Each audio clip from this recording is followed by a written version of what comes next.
Maka di dalam tujuan pembelajaran umum Bapak dan Ibu, kita buatkan IPK-nya, indikator pencapaian kompetensi. Kompetensi apa yang ada dalam tujuan pembelajaran itu Bapak dan Ibu. Maka IPK-nya bisa saja peserta didik mampu menjelaskan pengertian wudhu. Yang kedua, peserta didik dapat mengurutkan tata cara wudhu. Yang ketiga, peserta didik mampu mendemonstrasikan.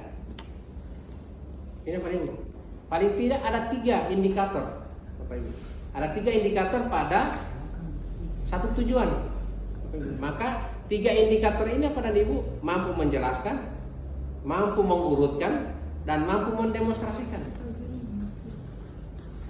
Nah, kalau ini kita lakukan Bapak dan Ibu, kita ujikan ke anak-anak, maka di akhir pembelajaran kita bisa mengukur tingkat keberhasilan anak. Apakah berapa persen anak yang bisa menjelaskan pengertian wudhu, berapa persen ataupun dari 20 siswa berapa siswa yang belum mampu menjelaskan dengan baik, belum mampu mengurutkan dengan benar, atau belum mampu mendemonstrasikan dengan baik Bapak dan Ibu, dengan secara terampil tata cara berwudhu. Ini teman-teman punya orientasi dalam rangka apa? Melaksanakan asesmen formatif. Nah, kalau dia menggunakan tes tulis, maka buatkan dalam bentuk soal. Kalau teman-teman asesmennya bersifat misalnya bersumber dari wawancara ataupun observasi, maka lihat Bapak dan Ibu pada saat mereka berdiskusi. Dan saya jujur Bapak dan Ibu, ketika saya melakukan pemantauan, jarang guru melakukan asesmen formatif Bapak dan Ibu yang benar-benar sesuai dengan panduan. Artinya Bapak dan Ibu melaksanakan asesmen formatif di awal pembelajaran boleh, di tengah pembelajaran, di akhir pembelajaran pun bisa Bapak dan Ibu. Di tengah pembelajaran, lihat mereka pada saat berdiskusi. Siapa yang mampu menjawab, siapa yang mampu bertanya, siapa yang mampu memberikan tepat istirahat, mereka bisa mampu bicara tentang pemahaman mereka tentang materi yang kita ajar. Ini pernah itu lewat observasi, pengamatan. Maka dari pengamatan itu pernah kita bisa menggambarkan ketercapaian. Dari 20 siswa, tinggal 1 orang yang tidak pernah bicara. Artinya tidak pernah mengungkapkan idenya seperti apa, menjawab atau bagaimana, bertanya.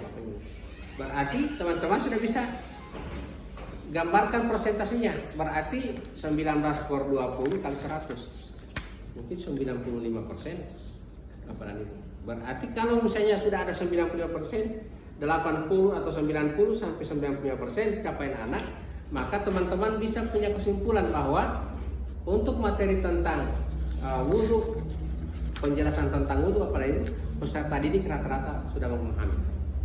Tinggal mungkin 1-2 orang Bapak Ibu. Nah 1-2 orang itu Bapak dan Ibu, ketika teman-teman mengetahui ada siswa yang tidak mampu menguasai kompetensi di tujuan itu, maka itu Bapak dan Ibu diremedi. Laksanakan remedial.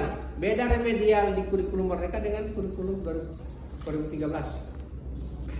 Kalau remedial di kurikulum 2013 Bapak dan Ibu, nanti setelah ulangan KD, penilaian asesmen ataupun penilaian ulangan KD kompetensi dasar Bapak dan Ibu, 1 KD atau 2 KD, maka itu ada tindak lanjutnya, ya remedial Bapak Ibu. Tetapi di kurikulum Merdeka Bapak dan Ibu, selesai pembelajaran hari ini, laksanakan asesmen formatif, maka dari hasil asesmen formatif ini, lihat kalau teman-teman melakukan asesmen formatif secara tertulis, ada soal-soalnya, maka dia bisa dianalisis. Seperti menganalisis hasil ulangan harian dulu Bapak Ibu. Siapa dan nomor berapa, materi tentang apa yang dia bisa tidak bisa dijawab Bapak dan Ibu. Nah, dari hasil analisis itu Bapak dan Ibu, dari hasil analisis untuk pelaksanaan asesmen formatif, pada pelaksanaan asesmen formatif Bapak dan Ibu, ini segera ditindaklanjuti sebelum pertemuan baru atau sebelum lingkup materi baru. Jadi pahami ya Bapak Ibu ya? Jadi remedial dapat dilakukan setelah selesai satu pembelajaran dan diupayakan dilaksanakan sebelum memasuki lingkup materi yang baru atau pertemuan yang lain atau pertemuan berikutnya.